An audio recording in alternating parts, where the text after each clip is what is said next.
Number 5, Emmanuel Atienza. Sa isang vlog niya sa TikTok, namili siya ng outfit sa isang iconic ukay store sa Pedro Hill. Wala siyang arte pumili at mukhang nakajackpot pa siya ng style. These and tie it. Oh!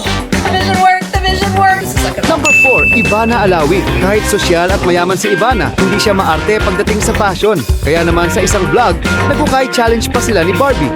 Uy, Moncler, mahal to. Moncler. Yeah! Number 3, Maris Racal. Sa isang vlog, kita nang tumatawad pa si Maris sa ukay-ukay. Itong 25 pesos para sa amin. Mukhang sanay na sanay at hindi choosy sa mga outfit. Mas enjoy niya maghalo ng mura at branded.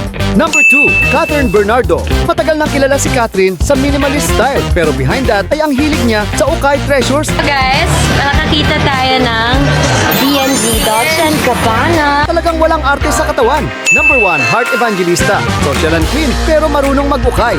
Binahagi ni Heart na, minsan daw, may mga luxury looks siya na galing lang sa thrift stores. Kita sa video na masaya siyang naghahanap ng damit sa ukay. Proof na kahit fashion icon, marunong sa tipid style.